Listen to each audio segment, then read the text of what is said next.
รายการข่าวนครหลวงเวียงจันทน์รายการข่าวนครหลวงเวียงจันทน์สบายดีท่านผู้ฟังที่เคารพที่นี่สถานีวิทยุกระจายเสียงนครหลวงเวียงจันทน์รายการข่าวนครหลวงเวียงจันทน์ประจำวันพุธวันที่28มังกรปี2026ซึ่งมีข่าวที่สำคัญมานำเสนอต่อไปเชิญท่านติดตามรับฟังรายละเอียดผลสำเร็จของกองประชุมใหญ่ผู้แทนทั่วประเทศครั้งที่12ของพรรคประชาชนปฏิวัติลาวกองประชุมแจ้งผลสำเร็จของกองประชุมใหญ่ผู้แทนทั่วประเทศครั้งที่12ของพรรคประชาชนปฏิวัติลาวจัดขึ้นในวันที่26มังกร2026อยู่ศูนย์ประชุมสากลนครหลวงฮานอยสาธารณรัฐสังคมนิยมเวียดนามโดยเป็นประธานของสหายทองลุ้นศรีสุริตเลขาธิการใหญ่คณะบริหารงานศูนย์กลางพรรคประชาชนปฏิวัติลาวประธานประเทศสาธารณรัฐประชาธิปไตยประชาชนลาวและทานตุเลิมเลขาธิการใหญ่คณะบริหารงานศูนย์กลางพรรคคอมมิวนิสต์เวียดนามมีคณะผู้แทนขั้นสูงของสองฝ่ายเข้าร่วมในโอกาสนี้สหายทองลุ้นศรีสุริตได้ต่างหน้าคณะนำของศูนย์กลางภาคประชาชนปฏิบัติลาวแจ้งปัญหาที่เป็นพื้นฐานเกี่ยวกับผลสำเร็จของการดำเนินกองประชุมใหญ่ผู้แทนทั่วประเทศครั้งที่12ของภาคประชาชนปฏิบัติลาวให้สหายตัวเลิมและบรรดาการนำของพรรคคอมมิวนิสต์เวียดนามรับทราบโดยยกให้เห็นความหมายความสำคัญของกองประชุมดังกล่าวซึ่งดำเนินภายใต้คำขวัญยกสูงบทบาทการนำพาที่เข้มแข็งของพรรคตั้งหน้าสร้างเศรษฐกิจเอกราชเป็นเจ้าตนเองสืบต่อบูรณะระบอบประชาธิปไตยประชาชนให้นักแน่นก้าวขึ้นสู่สังคมนิยมโดยได้ทบทวนคืนผลของการพันขยายมาติกองประชุมใหญ่ครั้งที่11ของพรรคและกำหนดแนวทางนโยบายและแผนปฏิบัติงานของพรรคและของประเทศใน5ปีต่อหน้ายุทธศาสตร์พัฒนา10ปีกำหนดวิสัยทัศน์ฮอดปี2055เพื่อสืบต่ออยู่แห่งการพันขยายแนวทางการเปลี่ยนแปลงใหม่ของพรรคสู่หลวงเลิกต่อไปสร้างเลยยกระดับบรรดาปัจจัยการบูรณาระบอบประชาธิปไตยประชาชนก้าวขึ้นสู่สังคมนิยมระยะ5ปีผ่านมาถึงว่าสภาพแวดล้อมของโลกมีการผันแปรไปอย่างไววาซับซ้อนและเต็มไปด้วยความสลับซับซ้อนบวกกับการประเสริฐหน้ากับสภาพความยุ่งยากด้านเศรษฐกิจการเงินรวมทั้งการกระทบอย่างแรงจากการระบาดของพยาธิโควิด -19 แต่พรรคประชาชนปฏิวัติลาวก็ได้นิดเดียวแก้ไขทุกความท้าทายสามารถเห็นให้ทิศทางคาดหมายสู่สนที่วางออกได้รับการจัดตั้งปฏิบัติที่เป็นพื้นฐานพร้อมนี้สหายทองลุ้นศรีสุริตยังได้ยกให้เห็นผลสำเร็จที่พ้นเด่นของกองประชุมใหญ่ครั้งที่12ซึ่งได้รับรองเอาเอกสารสำคัญของพรรคของชาติและเลือกตั้งเอาคณะบริหารงานศูนย์กลางพรรคสมัยที่12คือได้รับรองเอาโครงการการเมืองของพรรคฉบับที่3ซึ่งเป็นเอกสารสำคัญที่ชี้ทางเดินให้พรรคและปวงชนลาวบรรดาเผ่าสืบต่อบูรณาระบอบประชาธิปไตยประชาชนซึ่งเป็นระบบการเมืองที่ได้มาจากประชาชนโดยประชาชนเพื่อประชาชนนั้นให้นักแนมเข้มแข็งยิ่งขึ้นและสืบต่อปฏิบัติแนวทางการเปลี่ยนแปลงใหม่ที่ประธานไก่สอนพรหมวิหารเป็นผู้ริเริ่มและเป็นสถาปนิกต้นต่อที่ป่าไว้ให้พวกเฮาสืบทอดต่อไปอย่างบริสุทธิ์และจงหักภักดีระยะ70ปีแห่งการนำพาของพรรคในภารกิจต่อสู่กู้ชาติก็คือภารกิจแห่งการปลูกบักรักษาและพัฒนาประเทศชาติโครงการการเมืองฉบับที่3ได้วาง11แผนนโยบายใหญ่ของการบูรณะระบอบประชาธิปไตยประชาชนก้าวขึ้นสู่สังคมนิยมหับหองเอา10ทิศทางเวียกงานจุดจุ่มแต่ละคงเขตแผนพัฒนาเศรษฐกิจสังคมแห่งชาติ5ปีครั้งที่10 2026-2030กฎระเบียบของพรรคฉบับปรับปรุงเลือกตั้งเอาคณะบริหารงานศูนย์กลางพรรคสุดใหม่สมัยที่12ประกอบมีกรรมการสมบูรณ์ส่วนกลางพรรค73สหายหญิง12สหายและกรรมการสำห้องศูนย์กลางพรรค15สหายหญิง1สหายได้เลือกเอากรรมการกลุ่มการเมืองศูนย์กลางพรรค13สหายและคณะเลขาธิการศูนย์กลางพรรค11สหาย จากนั้นสหายตัวเริ่มได้ต่างหน้าให้คณะบริหารงานส่วนกลางพรรคคอมมิวนิสต์เวียดนามประกอบคำเห็นต่อผลสำเร็จของกองประชุมใหญ่ผู้แทนทั่วประเทศครั้งที่12ของพรรคประชาชนปฏิวัติลาวโดยได้แสดงความสมเสยต่อผลสำเร็จที่พรรคประชาชนปฏิวัติลาวญาติมาได้ในตลอดระยะ5 ปีผ่านมาและภายหลังกองประชุมใหญ่ครั้งที่11ของพรรคตีราคาสูงต่อผลสำเร็จของกองประชุมใหญ่ผู้แทนทั่วประเทศครั้งที่22ที่ได้รับผลสำเร็จอย่างจบงามตีราคาสูงต่อการเดินทางมาเยี่ยมยามรัฐกิจสาธารณรัฐสังคมนิยมเวียดนามเป็นครั้งทำอิฐภายหลังกองประชุมใหญ่ผู้แทนทั่วประเทศสำเร็จพร้อมทางใดแสดงความขอบใจต่อการแจ้งผลสำเร็จของกองประชุมในครั้งนี้สหายเลขาธิการใหญ่ประธานประเทศพบปะนายกรัฐมนตรีเวียดนามในโอกาสเดินทางไปเยี่ยมยามรัฐกิจอยู่สาธารณรัฐสังคมนิยมเวียดนามในวันที่26-27มังกร2026สหายทองลุ้นศรีสุริตเลขาธิการใหญ่คณะบริหารงานศูนย์กลางพรรคประชาชนปฏิวัติลาวประธานประเทศสาธารณรัฐประชาธิปไตยประชาชนลาวได้พบปะกับสหายฟาร์มมิงจิงนายกรัฐมนตรีสาธารณรัฐสังคมนิยมเวียดนามในวันที่26มังกร2026อยู่ห้องว่าการรัฐบาลในโอกาสนี้2ฝ่ายได้แลกเปลี่ยนคำเห็นอย่างกงไปกงมาและติดราคามากผลของการผัวพันหัวมือระหว่าง2ประเทศในระยะผ่านมาโดยได้ติดราคาสูงต่อสายผัวพันมิตรภาพและการหัวมือรอบด้านระหว่าง2ประเทศแล้วเวียดนามที่สืบต่อได้รับการเพิ่มพูนคุ้นสร้างและพัฒนาเข้าสู่ล่องเลิกอย่างบ่หยุดยั้งในทุกขงเขตเวียดงานอันพ้นเด่นเป็นการผัวพันหัวมือด้านการเมืองที่สืบต่อมีความไว้เนื้อเชื่อใจกันในระดับสูงสุดเวียกงานการต่างประเทศป้องกันชาติและป้องกันความสงบสืบต่อเป็นเสาหลักที่มั่นคงในการพัวพัน2ฝ่ายมูลค่าการค้า2ประเทศมีการเติบโตในตัวเลขที่น่าพึงพอใจและบรรดาโครงการร่วมมือยุทธศาสตร์ในรับการปฏิบัติอย่างมีประสิทธิผลพิเศษ2ฝ่ายได้ยืนยันเพิ่มพูนค้นสร้างสายผัวพันมิตรภาพอันยิ่งใหญ่ความสามัคคีพิเศษการร่วมมือรอบด้านและหุ้นส่วนยุทธศาสตร์ให้นับมือได้รับการขยายยิ่งขึ้นพร้อมนี้ยังได้เห็นดีที่จะสืบต่อเพิ่มทวีการพัวพันร่วมมือกันอย่างใกล้ชิดในด้านต่างๆเช่นด้านการเมืองและด้านต่างประเทศป้องกันชาติป้องกันความสงบการค้าการลงทุนและการเชื่อมโยงเศรษฐกิจวัฒนธรรมสังคมและการศึกษาพร้อมทั้งสืบต่อสุขโยขแขนงการเกี่ยวข้องในการจัดตั้งพันธุ์ขยายผลการพบปะของ2กลุ่มการเมืองประจำปี2026และผลกองประชุมใหญ่ครั้งที่48ของคณะกรรมการร่วมมือทวีภาคีลาวเวียดนามให้เป็นรูปธรรมและมีประสิทธิผลยิ่งขึ้นในนี้สหายฟาร์มมิงจิงได้แสดงความยินดีต้อนรับอันอบอุ่นและแสดงความสมเสยสหายทองลุ้นศรีสุริตที่สืบต่อได้รับการเลือกตั้งให้ดำรงตำแหน่งเป็นเลขาธิการใหญ่พรรคประชาชนปฏิวัติลาวสุดที่12พร้อมทั้งตีราคาสูงต่อการเยี่ยมยามครั้งนี้ซึ่งเป็นประเทศทำอิฐของการเคลื่อนไหวเวียกงานการต่างประเทศของสหายทองลุ้นศรีสุริตภายหลังได้รับการเลือกตั้งให้ดำรงตำแหน่งเป็นเลขาธิการใหญ่คณะบริหารงานส่วนกลางพรรคประชาชนปฏิบัติลาวสุดที่12ซึ่งเป็นขีดหมายทางประวัติศาสตร์อันสำคัญและจะประกอบส่วนสำคัญในการเสริมขยายการพัวพันร่วมมือ2ฝ่ายให้นับมือก้าวเข้าสู่ล่องเลิกขณะเดียวกันสหายทองลุ้นศรีสุริตก็ได้แสดงความขอบใจต่อการต้อนรับอันอบอุ่นในครั้งนี้พร้อมทางแจ้งให้ทราบเกี่ยวกับสภาพการภายในของสาธารณรัฐประชาธิปไตยประชาชนลาวก็คือผลสำเร็จของกองประชุมใหญ่ผู้แทนทั่วประเทศครั้งที่22ของพรรคประชาชนปฏิบัติลาวที่ได้อัดลงด้วยผลสำเร็จอย่างจบงามในต้นเดือนมังกร2026พร้อมทางถือโอกาสนี้แสดงความขอบใจและความรู้บุญคุณต่อภาครัฐและประชาชนเวียดนามที่ยามใดก็ให้การสนับสนุนและช่วยเหลือสาธารณรัฐประชาธิปไตยประชาชนลาวอย่างเสมอต้นเสมอปลาย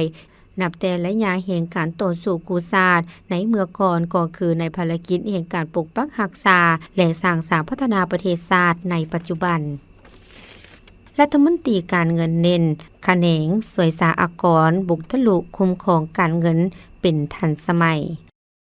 รัฐมนตรีกระทรวงการเงินเน้นให้แขนงสหกรณ์สวมใส่บุกทะลุเกี่ยวกับการคุ้มครองเวียกงานการเงินในการหันเป็นทันสมัยเพื่ออยู่แห่งการพัฒนาเศรษฐกิจสังคมแห่งชาติให้เติบใหญ่เข้มแข็งและยืนยงในโอกาสเข้าร่วมกองประชุมสรุปตีราคาเวียกงานของแขนงสหกรณ์ประจำปี 2025และทิศทางแผนการประจำปี 2026 เมื่อบ่ดลมานี้ฐานสันติภาพพรหมวิหารรัฐมนตรีกระทรวงการเงินได้โอลมและเน้นหนักปัญหาสำคัญเพื่อรับประกันให้เวียกงานสหกรณ์ปี 2026 มีผลสำเร็จตามระดับคาดหมายแขนงสหกรณ์แต่ละขั้นต้องเอาใจใส่เติมเป็นต้นการยกสูงความเป็นเจ้าการจัดตั้งผันขยายบรรดามาตรการที่สภาแห่งชาติกำหนดไว้และจัดตั้งผันขยายมติกลุ่มการเมืองศูนย์กลางภาคฉบับเลขที่04ทับกมสพว่าโดยการสร้างเศรษฐกิจเอกราชเป็นเจ้าตนเองในระยะใหม่อย่างเข้มงวดรับประกันให้การจัดตั้งปฏิบัติแผนพัฒนาเศรษฐกิจสังคมแห่งชาติและแผนงบประมาณแห่งรัฐประจำปี2026สำเร็จตามคำขวัญของกระทรวงการเงินที่ว่ายกสูงบทบาทความสามารถนำพาของคณะภาคต่างหน้าเป็นเจ้าตนเองบุกทะลุคุ้มครองการเงินเป็นทันสมัยอยู่แห่งการพัฒนาเศรษฐกิจสังคมแห่งชาติให้มีความเข้มแข็งตามทิศสีเขียวและยืนยงคณะนำแต่ละขั้นต้องเพิ่มทวีศึกษาโหมการเมืองแนวคิดให้พนักงานราชการอย่างต่อเนื่องกำแนนและนำพาแนวคิดพนักงานให้โรงเรียนมีความห้าวหันมีความสัตย์ซื่อบริสุทธิ์มีจรรยาบรรณในการปฏิบัติหน้าที่เวียกงานด้วยความรับผิดชอบสูงปรับปรุงแบบแผนวิธีเฮ็ดเวียกในการนำพาสีนำต่อสมาชิกภาคพนักงานราชการที่ยังบ่ทันเฮ็ดเหมาะกับสภาพการเก่งฮอนของเศรษฐกิจในปัจจุบันให้มีความกลมเกลี่ยวทันสภาพกว่าเก่าคณะนำแขนงสหกรณ์แต่ละคันนับแต่ศูนย์กลางฮอดท้องถิ่นต้องหีบฮอนน้ำเอาเนื้อในจิตใจของกองประชุมครั้งนี้ไปจัดตั้งปฏิบัติโดยแบ่งความรับผิดชอบอย่างชัดเจนมีการกำหนดแผนแผนงานละเอียดในการปฏิบัติเวียกวิสาสะพอโดยมีตัวชี้วัดในการจัดตั้งปฏิบัติกำหนดเป้าหมายและมีจุดสุ่มชัดเจนเพื่อสู่ส่วนเก็บรายหับตามแผนตัวเลขปี 2026ให้บรรลุลื่นแผนการนอกนี้ต้องเอาใจใส่ติดตามกฎการปฏิบัติหน้าที่ของพนักงานราชการกวดกาและต้านปรากฏการณ์ย่อท้อต่างๆในทันเทียวพนักงานแขนงการสหกรณ์อย่างจริงจังและปฏิบัติวินัยอย่างเข้มงวดต่อผู้ที่ละเมิดระเบียบกฎหมายและ10ข้อห้ามของพนักงานแขนงการเงินพัฒนาบุคลากรโดยการบำรุงสร้างและยกระดับความรู้ด้านวิสาสะพอให้พนักงานอยู่แต่ละขั้นอย่างหอบด้านเพื่อสร้างความสามารถของพนักงานตามแผนพัฒนาเวียกงานสหกรณ์เพราะบุคลากรยังแม่นสิ่งตัดสินทั้งหมดปรับปรุงและขยายระบบการคุ้มครองเก็บรายรับแบบทันสมัยเพื่อหันเป็นระบบดิจิตอลตามแผนยุทธศาสตร์การพัฒนาแขนงการเงินเพื่อคุ้มครองเก็บรายรับและสร้างกลไกการซื้อขายสินค้าผ่านระบบอิเล็กทรอนิกส์และสำระสะสางผ่านระบบธนาคารให้หลายขึ้นเพิ่มทวีเวียกงานคุ้มครองหัวหน่วยลงถึงหัวหน่วยธุรกิจฝึกอบรมแนะนำตักเตือนจุดฮอดขอดใส่มาตรการตามลำดับให้เขาเจ้าฮู้ได้การแจ้ง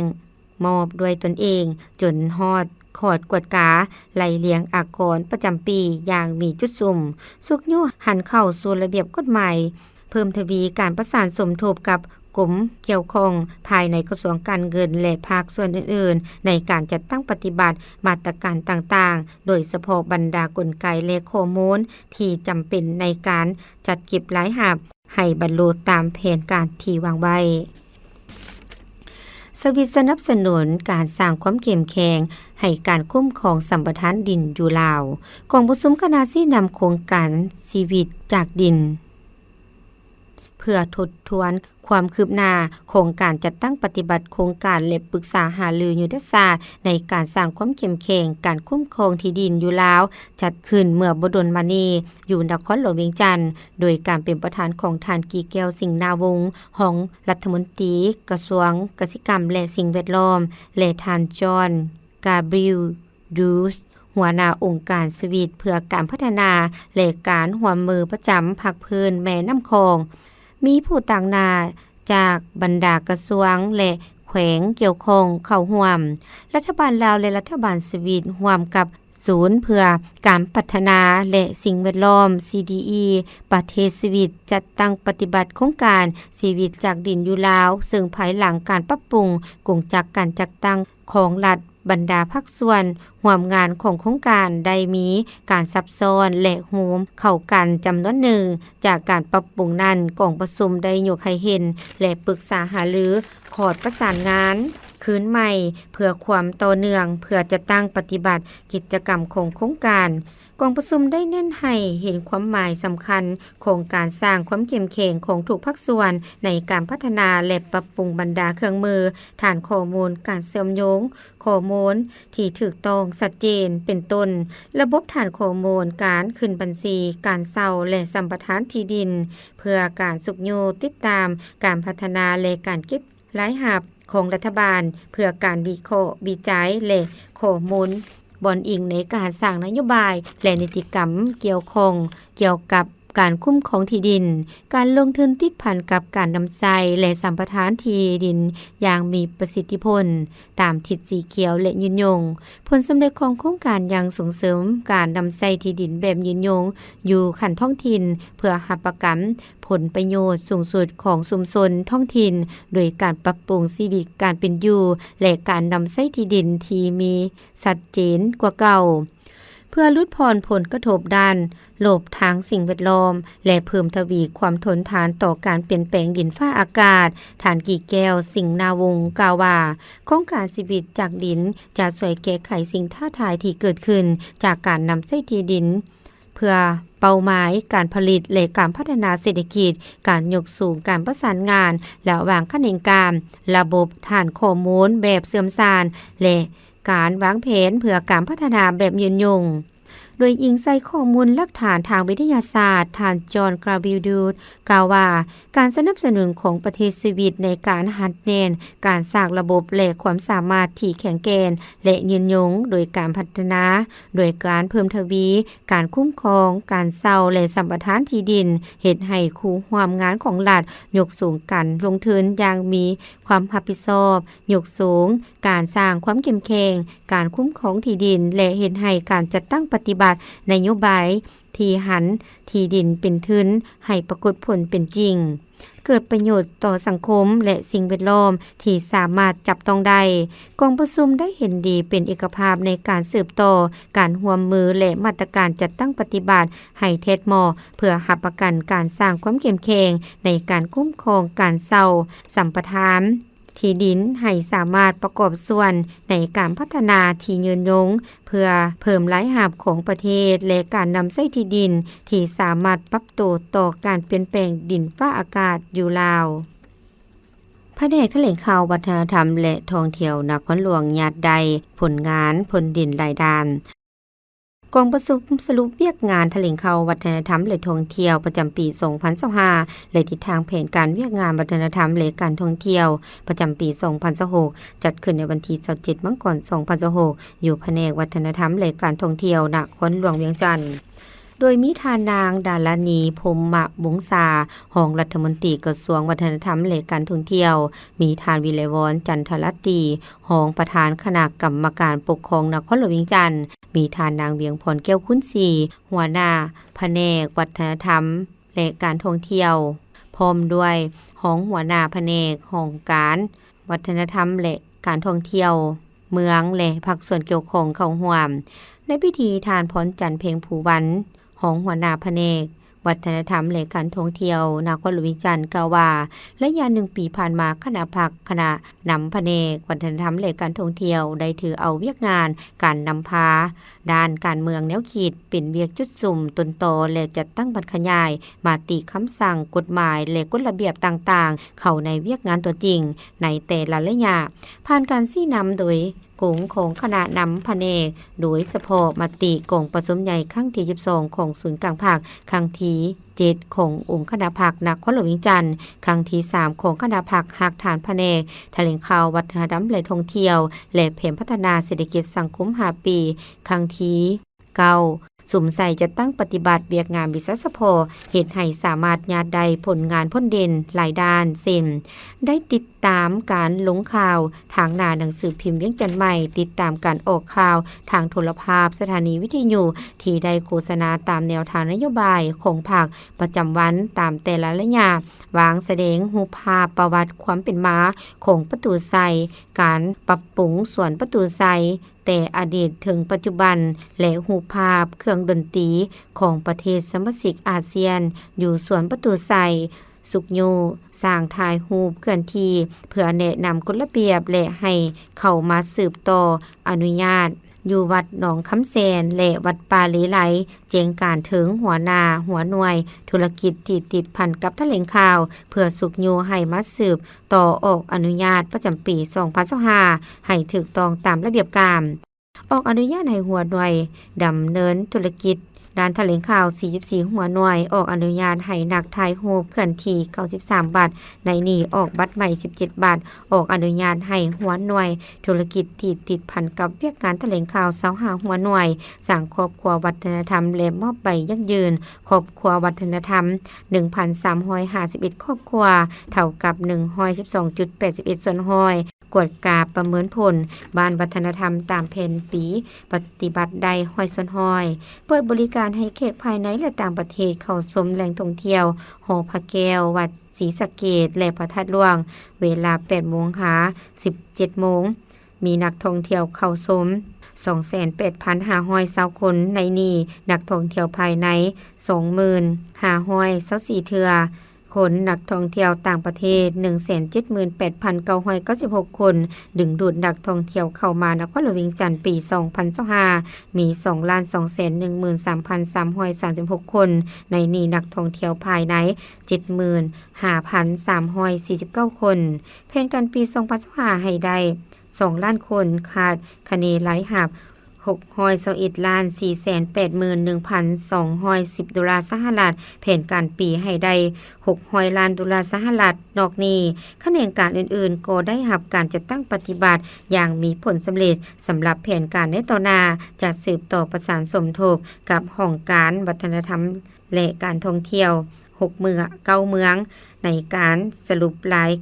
ายงานการประเมินผลคืนครอบครัวและบ้านวัฒนธรรมให้สำเร็จตามแผนการที่วางไว้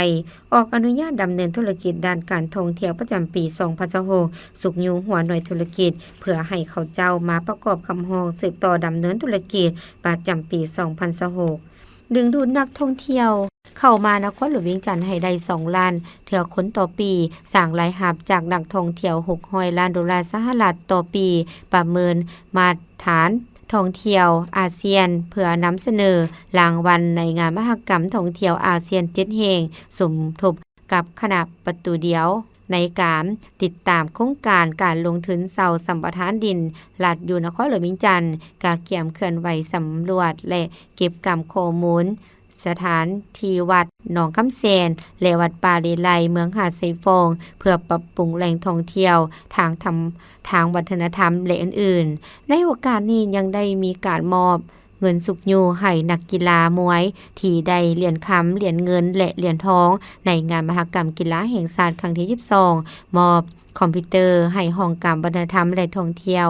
เมืองไซธานีเมืองศรีสัตนาคและเมืองปากเงิมมอบเหรียญกาละนึก70ปีวันสั่งตั้งพรรคประชาชนปฏิวัติลาวให้สมาชิกพรรคตามเงื่อนไขที่กำหนดไว้พร้อมทั้งรับฟังการโอ้ลมจากฐานหองประธานคณะกรรมการปกครองนครหลวงเวียงจันทน์เติมอีก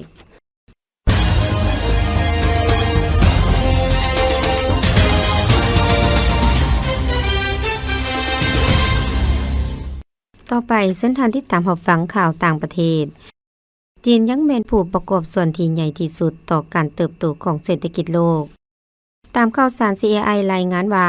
อยู่นครเซเนลประเทศสวิตทามบร็อกเบนเดประธานกองประชุมเวทีปรึกษาหารือเศรษฐกิจโลกให้สัมภาษณ์ต่อนักข่าวว่า จีนได้ตั้งหน้าบุกเบินในคงเขตวิทยาศาสตร์เทคโนโลยีเจริญใหม่อย่างแข็งแรงในขณะที่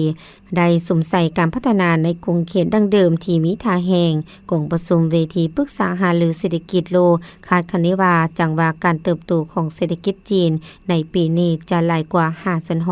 500%เกิดการแพร่ระบาดของเชื้อพยาธินีปาอยู่อินเดียอัตราการเสียชีวิตสูงถึง75%ตามข่าวสาร CI รายงานในบดุลบานิวาอยู่รัสบินกาตาบินการตาเวนตกของอินเดียได้เกิดการแพร่ระบาดของเชื้อพยาธินีปาผู้ติดเชื้อส่วนใหญ่อยู่เขตกุลกาตาในนี้คนเจ็บผู้หนึ่งมีอาการหนักและเกือบ100คนถูกกักบริเวณข่าวยังระบุเติมอีกว่าองค์การอนามัยโลกเคยกำหนดเอานีปาเป็นเชื้อพยาธิติดต่อจากสัตว์สู่คนและคนสู่คนและมีความอันตรายถึงขั้นเสียชีวิตได้ต้นตอมีเจียกินมากไม้เป็นพาหนะนำเชื้อพยาธิดังกล่าวสามารถแพร่ระบาดสู่มนุษย์โดยผ่านอาหารที่ติดเชื้อหรือการแพร่ระบาดระหว่างคนสู่คนโดยกงอัตราการเสียชีวิตอยู่ระหว่าง 40-75% ปัจจุบันยังบ่ทันมีวัคซีนเฉพาะสำหรับการกันพยาธิดังกล่าวหรือวิธีปิ่นปัวที่มีประสิทธิภาพเถื่อต่อไปเส้นทางที่ตามรับฟังข่าวพยากรณ์อากาศพยากรณ์อากาศประจำวันที่28มังกร2026ความกดดันสูงของอากาศเย็นยังจะสืบต่อปกคลุมอยู่ทั่วทุกภาคของประเทศลาวด้วยกำลังปานกลางสมทบกับกระแสลมตะวันออกเฉียงเหนือพัดปกคลุมซึ่งจะเห็นให้อากาศยังเย็นหาหนาวเย็นในตอนกลางคืนหาตอนเช้าอยู่ในแต่ละภาคพร้อมมีหมอกบางปกคลุมอยู่ทั่วไปและมีหมอกหนาปกคลุมในตอนเช้าอยู่บางท้องถิ่นแขวงภาคเหนือใสสมบูรณ์และเขตภูเพียงบริเวณพร้อมจะมีลมพัดแรงอยู่บางท้องถิ่นแขวงภาคกลางและภาคใต้เติมอีกพยากรณ์อากาศแต่เวลา 7 โมงของวันที่28มังกรหาเวลา 7 โมงของวันที่29มังกร2026ภาคเหนือดันตะวันออกพงสลีหัวพันและเสียงขวงอากาศหนาวเย็นพร้อมมีหมอกหนาปกหุ่มในตอนเช้าและจะมีลมพัดแรงเป็นบางโอกาสอุณหภูมิในระหว่าง9หา26องศาภาคเหนือดันตะวันตกแขวงหลวงน้ำทาโบกแก้วอุดมไซหลวงพระบางและไซยบุรีอากาศเย็นหาหนาวเย็นพร้อมมีหมอกหนาปกหุ่มอยู่บางท้องถิ่นในตอนเช้าและจะมีลมพัดแรงเป็นบางโอกาสอุณหภูมิในระหว่าง11หา32องศานครหลวงเวียงจันทร์อากาศเย็นพร้อมมีหมอกบางปกหุ่มอยู่ทั่วไปในตอนเช้าและจะมีลมพัดแรงอยู่บางบริเวณอุณหภูมิในระหว่าง18หา32องศาภาคกลางแขวงเวียงจันทร์บุรีคำไซคำมวลและสวรรณเขตอากาศเย็นหาดาวเย็นในตอนกลางคืนหาตอนเช้าพร้อมมีหมอกบางปกหุ่มอยู่ทั่วไปและจะมีลมพัดแรงอยู่บางท้องถิ่นอุณหภูมิในระหว่าง15หา33องศาแขวงไซสมบูรณ์อากาศหนาวเย็นพร้อมมีหมอกหนาปกหุ่มอยู่ในตอนเช้าและจะมีลมพัดแรงอยู่บางบริเวณอุณหภูมิในระหว่าง12หา30องศาภาคใต้แขวงสารวันจำปาสักสีกงและอัตตปืออากาศเย็นในตอนกลางคืนหาตอนเช้าพร้อมมีหมอกบางปกหุ่มอยู่ทั่วไปและจะมีลมพัดแรงอยู่บางท้องถิ่นอุณหภูมิในระหว่าง16หา32องศาสำหรับเขตภูเพียงบริเวณอากาศหนาวเย็นพร้อมมีหมอกหนาปกหุ่มอยู่ทั่วไปในตอนเช้าและจะมีลมพัดแรงเป็นบางโอกาสอุณหภูมิในระหว่าง8หา26องศาที่ท่านรับฟังผ่านไปนั้นก็เป็นข่าวนครหลวงเวียงจันทร์ท่านผู้ฟังที่เคารพรายการข่าวภาคนี้ได้สิ้นสุดลงเพียงเท่านี้ลีโลเพชรสมภูอ่านสบายดี